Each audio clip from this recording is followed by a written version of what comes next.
The laundry is gone. Please clap. We return to our regularly scheduled seating pattern. Yeah, it was kind of a weird start to the year. Me just posting some random thoughts about a TV show I really liked took off, which was cool, but I know myself, I know my limitations. I don't know if ever I'm going to have as hot or relevant a take ever again. But hi, new people. I hope you stay. I hope you hang out. I think I talk about cool things. I think we have fun. Because Heated Rivalry absolutely took over my life in December, like in a truly astonishing, not since my Tumblr fangirl days have I had such a pop culture experience. December was not as book heavy a month for me as it normally is.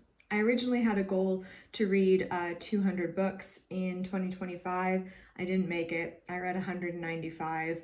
And if you've been following along with any of my previous videos on this, I normally read, dozens of books in any given month. I didn't in December.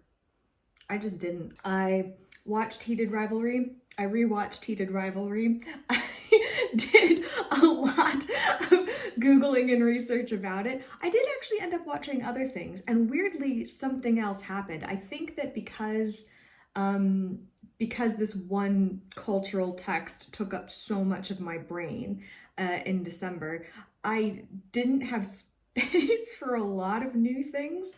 And so I found myself revisiting old things. I reread a few books in December, which I don't count towards my reading goal. I re-listened to one of my favorite fun podcasts, which is the Lore Olympod podcast, which is very similar to what I do. It was just a fan project by two women who really loved a specific webcomic and ended up creating like this fantastic podcast where they just recap episodes and talk about it, and then spun off into all kinds of other content related to Greek mythology, which is what the webcomic is based on. And I don't know, December for me was just about like enjoying things and celebrating other people who enjoy things, and I'm cool with that. That was a good use of my time at the end of 2025, I feel. But, in the spirit of transparency, I am going to give you my December book report. But then I also thought I would tie in my top books from 2025, or maybe I'll split it up in different genres, but which books I found most impactful in 2025, and then maybe a little bit of a pop culture forecast of what we can look forward to in 2026. It's going to be an interesting year, culturally speaking. There's a lot of properties that are coming into the public domain after things like copyright expire. There's some really interesting projects that I am looking forward to consuming. And could theoretically become my whole personality for weeks at a time. So, it's good to plan, one social calendar around such things. And yeah, I'd love to know what other people are looking forward to and, what I need to have on my radar. So yeah, my pathetic reading list for December 2025. I read, once again, I'm using Storygraph, a fantastic alternative to Goodreads, which of course is owned by Amazon. I read 9 new to me books in December 2025. 3 nonfiction, and then the other 6 were romance. So, as always, let's start with the substantive reading. I read Girl on Girl, How Pop Culture Turned a Generation of Women Against Themselves by Sophie Gilber. Gilber is a British writer, but she's a staff writer at The Atlantic. And not to be, one of those, but The Atlantic is a publication that I subscribe to. I don't always agree with all of their takes, but I think that they're, especially when it comes to some of their opinion pages, but I think that some of their journalism is it's some of the best in the game. And it's a publication that I'm really happy to support and absolutely recommend to other people. There's several writers who specifically write for The Atlantic or used to, who are instant must-reads for me, whether or not they're still at that publication, because I'm so interested in the beat that they cover. Sophie Gilber is one of those people. Side note, another one is Charlie Warzel, who does tech coverage. Another one is Amanda Mull, who is no longer at The Atlantic, but she does consumer culture in some really fascinating ways. I think she's now at Bloomberg. Anyway, The Atlantic has amazing writers.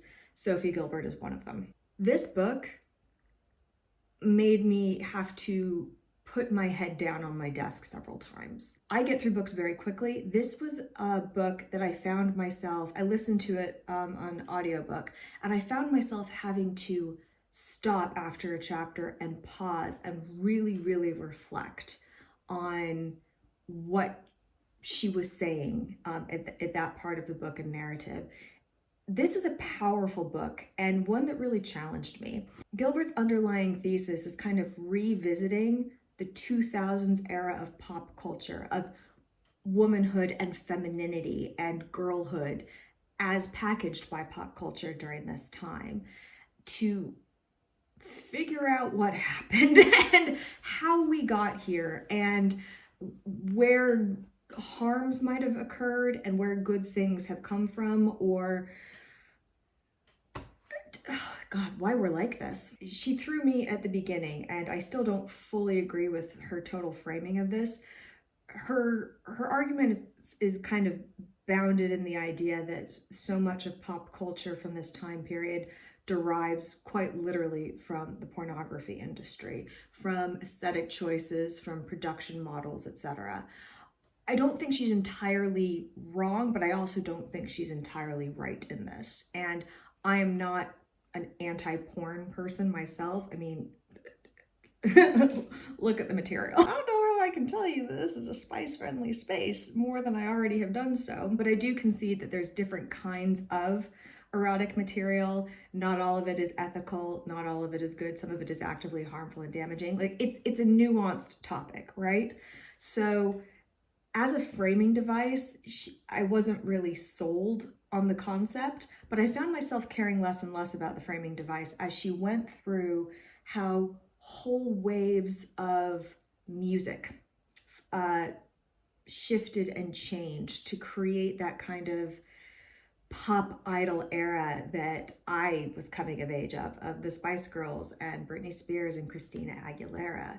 How earlier artists like Madonna, for instance, iconic, was doing genuinely subversive things and challenging not just social conventions, of course, but also challenging production norms and industry norms, who was seizing responsibility for her own career in ways that were threatening to, economic systems. And therefore that a lot of what happened in terms of pop culture, femininity and presentation and packaging and product was in response to that. I think she actually makes a pretty compelling case in that respect. I mean, what she basically argues is that pop culture in the 2000s betrayed millennial women. Is she wrong? I don't think so. She examines things that have been well trodden now, like the girl boss trend of business messaging. She tracks social media. All the hits, all the classics.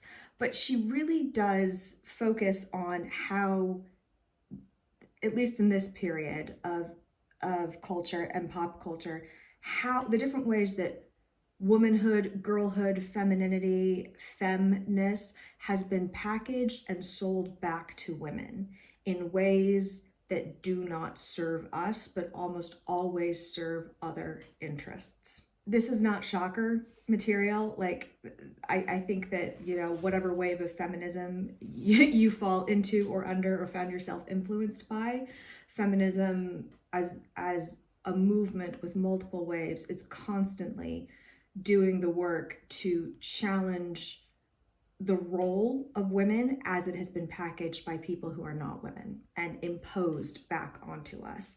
This book, to me, kind of continues that work. It's not flawless, but I found it so thought-provoking. The trends in media and pop culture of how things start versus where they end up. So I mentioned, pop music, but she also talks about kind of the radical zine culture, which turned into blogging, which has turned into, you know, a very, very hyper engineered, controlled influencer economy. Something that started very, very independent and even radical became domesticated in a way that serves profit and capital and aesthetics. And I think that that's the story beat that she just hits over and over in this book in ways that I think she paints a really, really compelling portrait. Ultimately, the point that she's making is that in many, many ways, womanhood, girlhood, femininity, just being a woman right now, rights are under attack and being eroded. There is a weaponized assault on women's independence coming from very high levels of government. And let's be blunt, like men and boys are also in crisis because of a lot of the same issues. Their path is just kind of broadly different if you paint with a very, very broad gendered brush. Ultimately, Sophie Gilbert thinks that there was a lot of cruelty directed at women in the early aughts that hasn't been fully unpackaged or dealt with, and that 20 years on, we are seeing the results of that in real time. And again, I don't think she's wrong. I think we're seeing it in political shifts. I think we're seeing it in the very real tensions between genders. I think we're seeing it in socioeconomic trends. Something that Sophie Gilbert writes about very explicitly, which syncs very much with my own point of view, is that pop culture does not exist in isolation from reality or the real world. You know, her whole argument in some ways is that the pop culture of the aughts was in reaction to various traumas and pressures that were happening on the world stage. I think she's right. And I think that's just as true today as it is now. So part of the reason I think that examining pop culture is so important is because it is just one lens through which to view socioeconomic, political realities on the ground. And this is a very, very stark criticism of the aughts and broad attitudes towards women and girls. And she brings receipts. It's a hard read. It wasn't an easy one. It wasn't an easy one to sit with. It's not even one that I walk away from thinking is a perfect work or that I agree with everything that she says. But she makes a really, really compelling case, and I think forces the reader to examine how uncontested misogyny might still be influencing us, or how backlash against women and girls who dare to question misogyny might be influencing us. All highly relevant. The next book that I read was The Hidden Globe, How Wealth Hacks the World by Atossa, Araxia, Abrahamian. I'm so sorry. This book, y'all, this was good. The author uses the example of Switzerland as being, you know, aggressively neutral and a place of an artificially constructed realm of wealth and the movement of wealth as a jumping off point. And this book goes into all of the ways that the ultra wealthy, I'm not talking about your millionaires, I'm talking about your billionaires, all of the ways in which they operate in a different space than the rest of us. Examples include the art trade and free ports and how you can purchase art but not unload it in different countries. Like you can effectively keep it literally offshore to avoid paying taxes on it, or even to avoid documenting it in some ways. You know, it's quite literally a way to money launder by another name. Talks about how property moves, how education moves, how if you're wealthy enough, you don't always need to travel with your passport because your private plane will be able to land. Like, this is a very, very far-reaching book, but I think it's an important one. And I also think it's very relevant to the current day and age because we're confronting a lot of truths about inequalities and wealth inequality and class inequality. And the truth is that the top 1% of the top 1% do not exist in the same reality as the rest of us. I have some firsthand accounts of this. Long ago, I worked in property development for the high net worth and ultra high net worth residential market. You cannot begin to imagine how much money exists in this space. I'm talking clienteles that were members of various royal families, who buy and sell whole buildings just as ways to move capital, or currency from one state to the other. Like, it's truly unfathomable. It's not something you see on TV. It's not the pop culture, the flashy, flexing version of wealth. It's so much more subtle and insidious than that. This book is all about the liminal places that exist in our economies and societies where wealth and influence quite literally move unseen. If I have one criticism of the book, it's that it covers so much. It talks about free ports, yes, but it also talks about prospective space law and how Luxembourg, is kind of uniquely positioning itself for that because of the way that it has, been set up to house and move wealth in the world. So it's like, it's big. It's a very, very vast topic. And I think that so many of the chapters could, in and of themselves, be full books in examining it.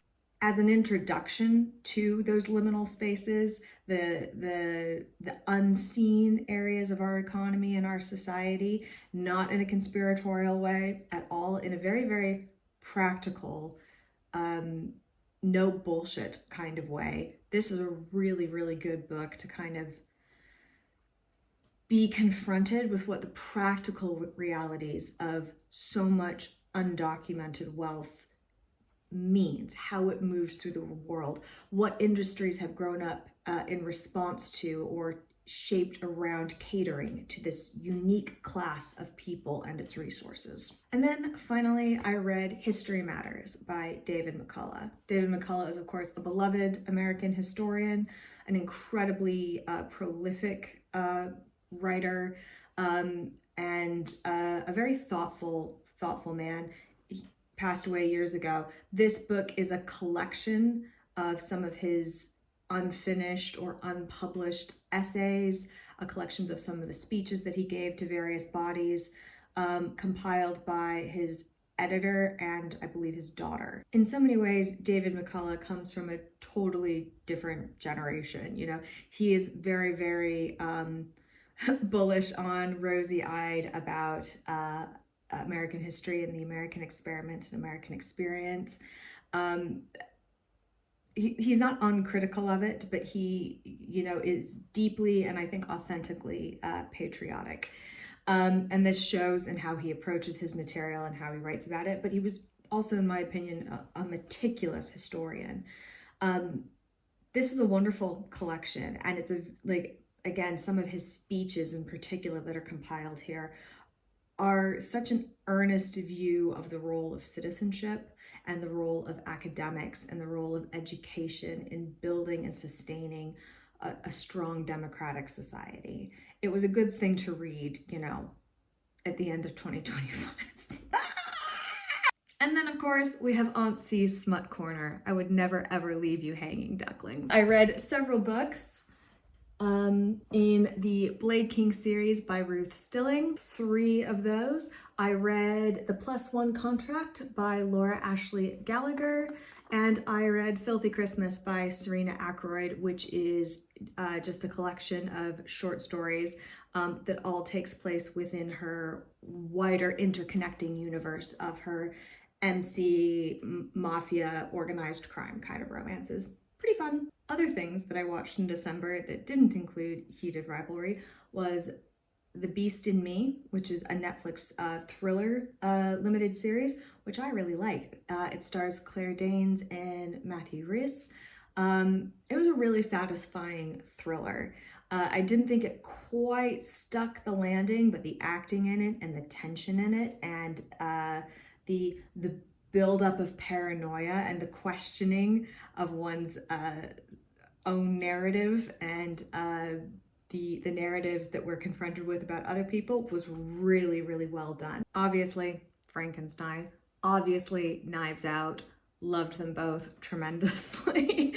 I was here for genre fiction in December 2025, baby. It was good to us. Also, binged Interview with the Vampire at the urging of X. I pushed Heated Rivalry on her, and she pushed Interview with the Vampire on me. I really enjoyed that series. I haven't read the books in so many years, so that I'm not as up on the Anne Rice lore as I once was, but I might have to do a deep dive into that series, what I enjoyed and what I thought some of its weaknesses were. But aesthetically, not bad. Really, really liked it. To wrap up my reading in 2025, again, I'm going back through my story graph. Surprisingly, genre fiction aside, I didn't do as much fiction reading in 2025, which is really, really unusual for me. I went heavy into the nonfiction in a way that kind of surprised me looking back. I was clearly thinking about some very specific themes in 2025, and when I'm interested in something, when I want to know more about something, I intentionally pursue and seek out reading material to expand or challenge my perceptions or my worldview on this. And you can kind of see how this shifted over the year. I read a lot by Barbara Ehrenreich, who is kind of a fantastic social historian and whose topics cover class in America and working patterns. But also, you know, one of my early reads of the year was Dancing in the Streets, A History of Collective Joy. A lot of social history showed up in my reading this year. I was clearly interested in trends and people and big picture kind of views of things. Also, you know, just I delved into some weird themes like death, specifically the business of death. So an example of this is All the Living and the Dead by Haley Campbell. She just talks about the people who work in the death industry and have throughout history, from like executioners to funeral directors today. Even the people who specialize in like unbelievably niche jobs that you wouldn't ever think that exist, but of course they do. Like, who cleans up after a major airplane crash? I know that's a horrible thing to say, but who is responsible for identifying individuals, for getting remains home to loved ones, for, you know, all kinds of practical responses to tragedy? Like, I have a few, I was really interested in the business of death this year.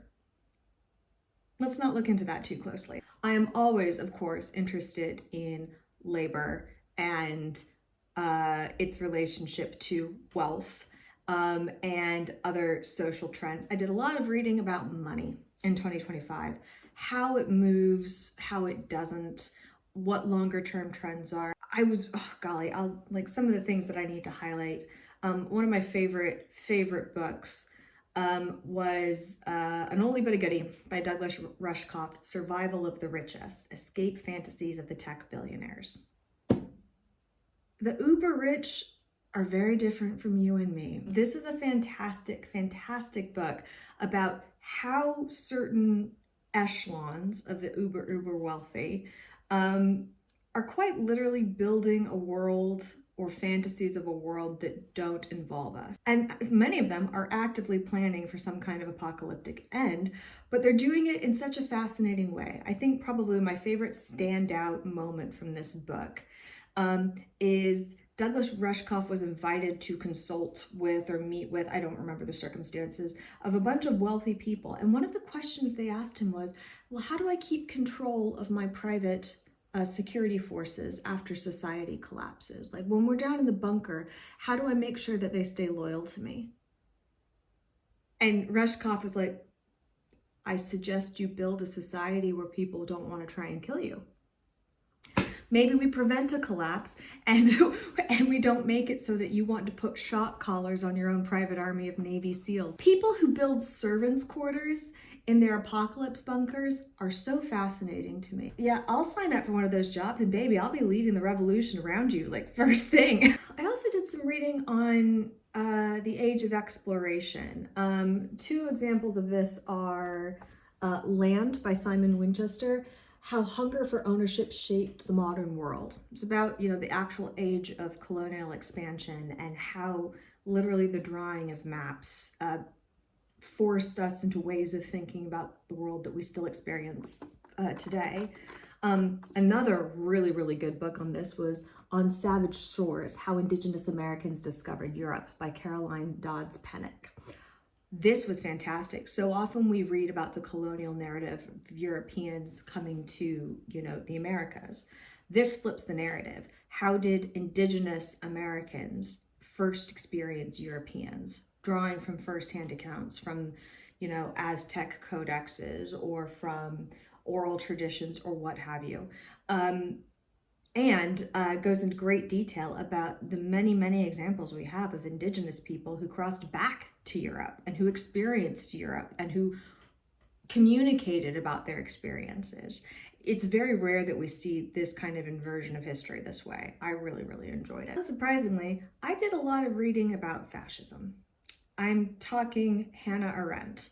I'm talking Jason Stanley. I'm talking Timothy Snyder. I'm talking the big thinkers and the theorists, both current and within the last century, who talk about the aesthetics of, the mechanisms of, and the tactics of fascism.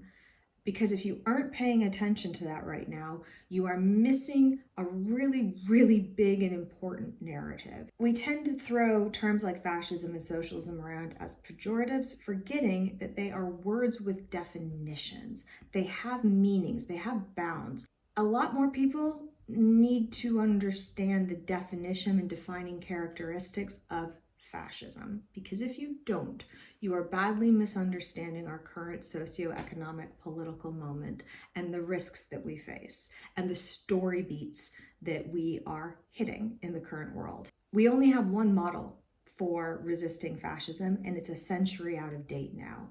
It does not give us specific tools or suggestions of how to confront fascism in the digital age, in a changing digital age. But anyone who is not familiar with the philosophies of, the aesthetics of, the rhetoric of, and the mechanics of fascism is badly, badly disservicing themselves in 2026. So some examples of this, really recommend Jason Staley's The Politics of Us and Them, How Fascism Works.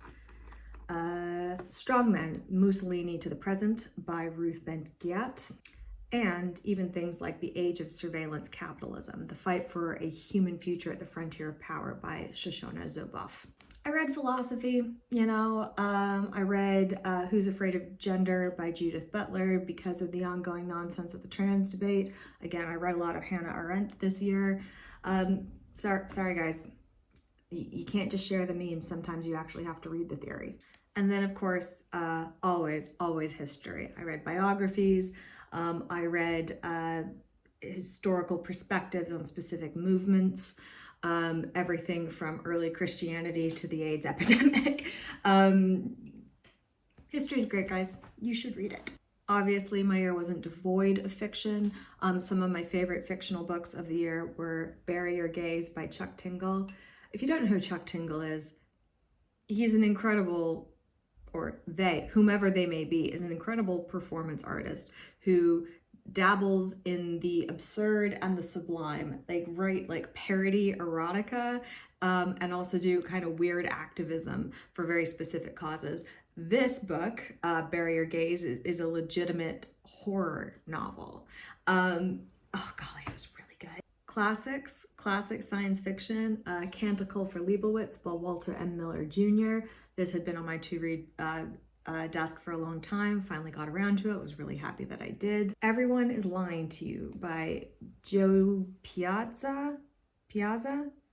Can't tell if, like, it's a weird mix of piazza and pizza. I don't know. It's a thriller based on modern influencer culture. It's one of the first books that I've seen actually tackle this in a really smart way. I really liked it. And probably my favorite fiction book of this year for me was Cahokia Jazz by Frances Spufford.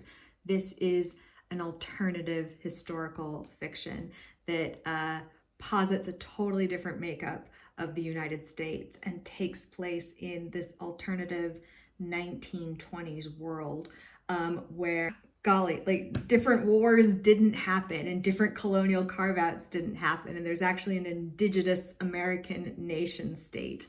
Golly, it was so good. It's so difficult to describe, but yeah, alternative history fiction. I loved this book. It was an absolute gem. Highly, highly recommended. And then just to finish this off, to rattle off my top 10 nonfiction reads for the year.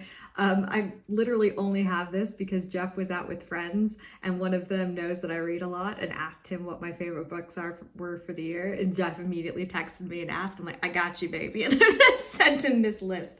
My favorite nonfiction books for the year were Empire of AI by Karen Howe.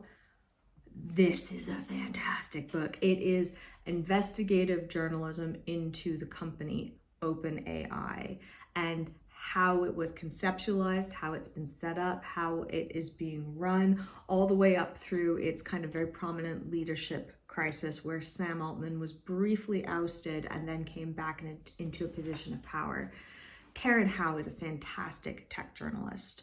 And this is one of the very few glimpses into the beating heart of this company because she was actually given, a high degree of access in order to write it. Also, engage thoughtfully with some of the interviews that she's done over the past year with a lot of different media outfits where she summarizes some of her key findings, but also the cultural implications, the social implications, the geopolitical implications for how this technology is being developed and implemented, who it is benefiting and who it is not. This is what good journalistic nonfiction needs to be in across all kinds of topics. Easily my top pick for nonfiction book of the year. Then a few that I've already rattled off include Survival of the Richest by Douglas Rushkoff, How Fascism Works, the Politics of Us and Them by Jason Stanley, and Girl on Girl, How Pop Culture Turned a Generation of Women Against Themselves by Sophie Gilber. Others I've previously mentioned on my monthly book reports. That includes Enshittification by Cory Doctorow, More Everything Forever, AI Overlords, Space Empires, and Silicon Valley's Crusade to Control the Future by Adam Becker. Probably tied, actually, with Empire of AI for my favorite nonfiction book of the year. I think I did a whole rant about this in, I'm gonna say September. I'll link it somewhere. Amazing, fantastic book, absolutely fantastic. Heretic, Jesus of Nazareth and the Other Sons of God by Catherine Nixie. Really interesting perspective on the development of the first century of Christianity and implications for the scholarship thereof. And then 3 books that I don't think I've mentioned in any of my book reports so far. 1, The Facemaker, One Surgeon's Battle to Mend the Disfigured Soldiers of World War I by Lindsay Fitzharris. This is a fascinating book about the realities of warfare in World War I, how it was different from warfare that came before, and what the physical cost and toll was on the human body, and what scientific, cosmetic, practical medical advancements came out of the work to reconstruct and repair these bodies that had been damaged in ways heretofore unseen by man. Really good history. It was vulgar and it was beautiful. How AIDS activists use art to fight a pandemic by Jack Lowry. Fantastic social and in some cases oral history of the different art movements and collectives and groups who harnessed art and community to raise awareness for, to activate communities, to campaign for, to support queer communities, especially that were affected by the AIDS epidemic. Really powerful history. Very clear-eyed on how messy it could be and the internecine warfare that existed between these groups and how it was a fractious coalition of people. But the one thing that bound them together was their incredibly insightful use of art to build community, to build awareness, and to advocate for change. Powerful stuff. And then Disposable, America's Contempt for the Underclass by Sarah Jones. Fantastic social history once again about how we don't like to think of class in America. Maybe I'll do a whole rant on that. Let me know if it's interesting to anybody. But living in a very class-conscious society like Britain and a coming from a society that doesn't want to think of itself as class conscious, even though it is America. I love thinking about the realities of class and finances and socioeconomics. Class is so complicated. Because America pretends that we don't think that way, we've actually, in my opinion, avoided a lot of the tools that would help us combat inequality and build more equitable society. That really frustrates me. I think it's not an accident that a more class-conscious society like Britain has more powerful labor movements that still can enact change in the world in ways that have kind of been crippled in supposedly meritocratic America. America has an underclass. It has a group of people who can work themselves to the bone, and quite frequently do, and will never escape cycles of generational poverty. To turn a blind eye to that is to lie to oneself. This was hard. When I had to make that list, I had to make some cuts. And finally, what am I looking forward to in 2026? We are going to be getting some really cool pieces of culture and media in 2026. A lot of it I'm excited about, a lot of it I'm just kind of ambivalent towards, and it's weird. Like, we've talked before about what a weird time this is for creative media. We'll start in the world of TV, right? In the world of TV, there are some really cool things coming that I want to see how they do. I'm eager to see properties are going to be represented to us or new ideas come to the fore. But we're also just kind of swimming in revamps, remakes, reboots, prequels, sequels, spin-offs, what have you, of a lot of existing stuff that I'm fundamentally less interested in. Some highlights include, we're getting more Blade Runner, we're getting more Star Trek, we're getting more Star Wars, but we're also getting like reboots of things like Malcolm in the Middle is coming back. Ted Lasso, more recent, is coming back for another season. Apparently, like, there's something in the Buffy universe that's coming back. Like, revamps and reboots, I find them so often to be so fundamentally lazy and just soulless cash grabs. So it's really hard to get excited for some of these. For example, like Legally Blonde is getting, I think, a prequel called Elle, like a TV series that goes into Elwood's backstory, as if that wasn't established in the, I don't know, it's weird, it's not for me. Of course, there's also good continuing series which are coming back, things like The Pit, acclaimed series like Hunting Wives, and then things that the audience is now a little bit more ambivalent on than when it launched, like The Bear. And then there's also stuff like, we're getting another Game of Thrones spin-off, I think, like The Night of the Seven Kingdoms. I don't care. Weirdly though, a lot of the things that I am excited for are coming from Netflix. Again, I don't know what this says because quite apart from anything else, I'm not blind to the problems of Netflix as a platform, as a service. Particularly how streaming doesn't pay royalties or doesn't provide kind of the long-term career for all the support crew and staff that go into making any of these shows. Weirdly, in the news at the moment, Ben Affleck and Matt Damon have apparently cut a deal with Netflix for a different kind of profit-sharing model for one of their film projects with them, which is of greater benefit to not just the primary actors, but the whole production and crew team. Jokes aside and problematic behaviors aside, Ben Affleck and Matt Damon have always been for the people. Like, Matt Damon, he's a striker, man. Like, this is not out of character for them at all. And I do think it's good to see people of their star power, like, confronting streaming as a business model and pushing for change and testing new ways to make creating art for streaming services more profitable, not just for the owners, not just for the shareholders, but for the creator economy and class. So curious to see how that pans out. Some of the things that are coming up on Netflix though that I am genuinely excited for, obviously Bridgerton season 4. Everyone has their own kind of favorite Bridgerton stories. I have like unpopular hot takes about it. Like, I know it's not the best book. I know that it's not. I know that the characters are problematic, but I really love Eloise's book, or I love the story about her and Sir Philip Crane. And I want to see how this show, Shondaland and her whole team, and how they have approached the Bridgerton universe, I want to see how they deliver on that.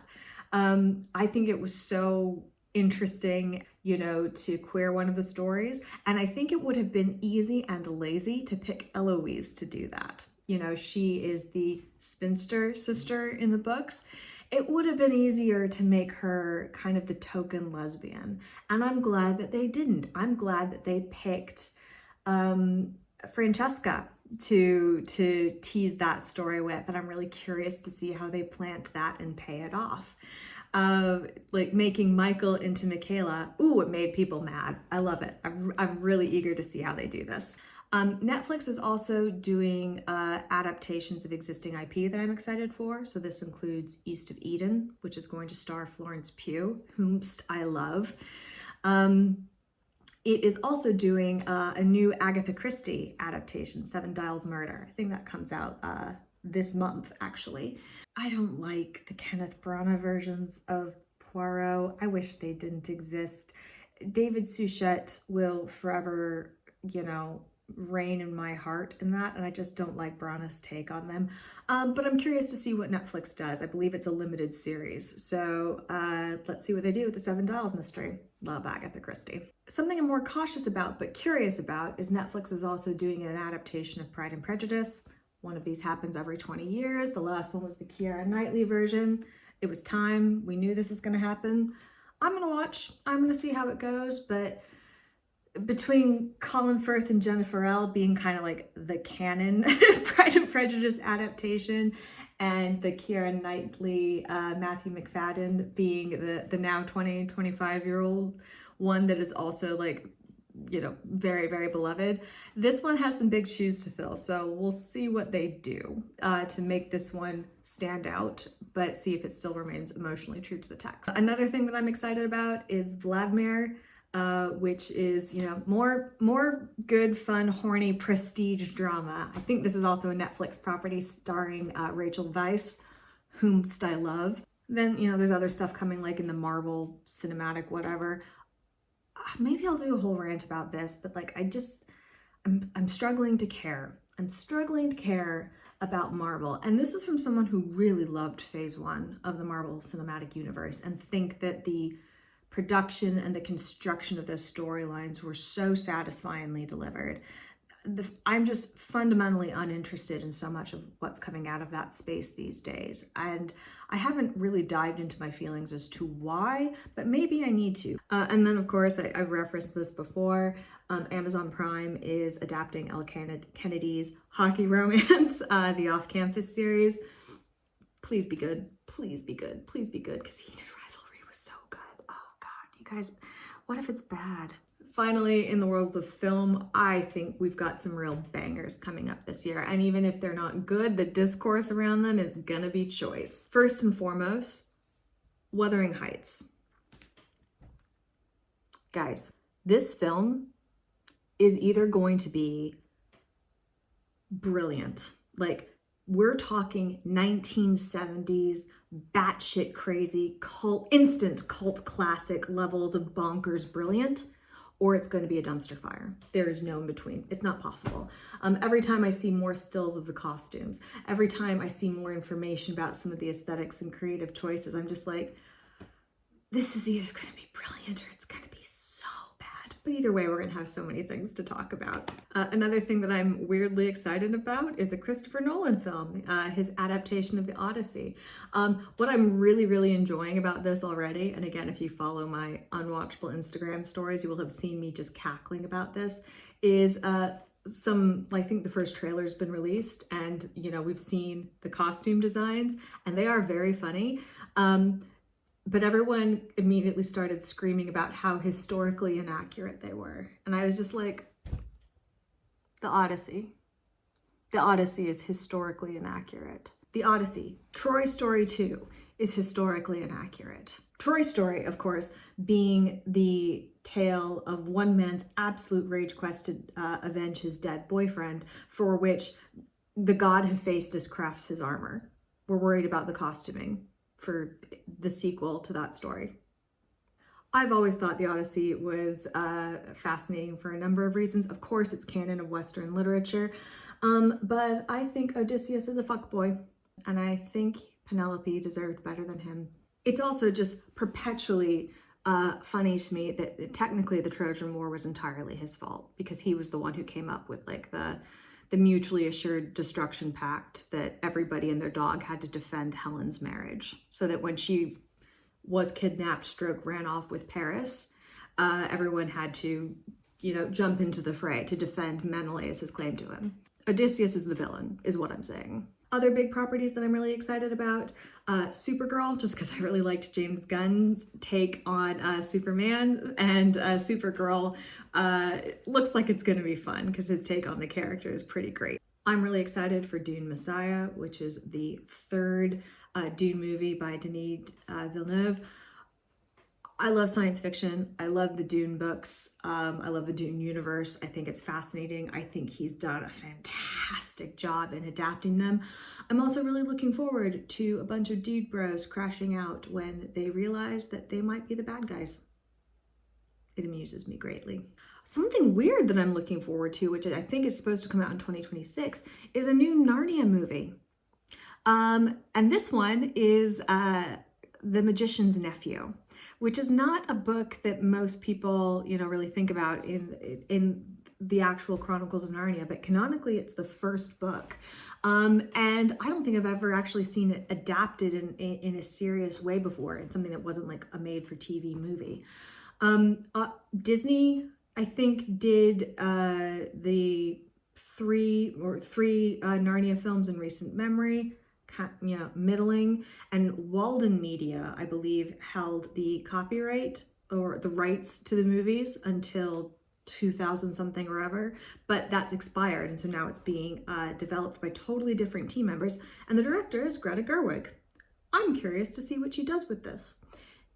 Again, like so many things on this list, it's either going to be really, really cool, or it could be hot garbage. Mark Ronson is apparently doing the music.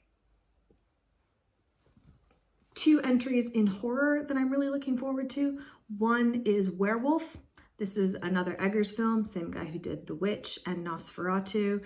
This guy does aesthetic gothic horror beautifully, so I'm really excited to see this particular film.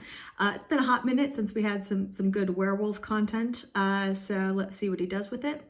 The other piece of media that I'm really excited about is The Bride. This is an adaptation of the Bride of Frankenstein story, but apparently it's going to be set in 1930s Chicago. And I'm fascinated to see this take, particularly coming out in proximity to Guillermo del Toro's take in late 2025.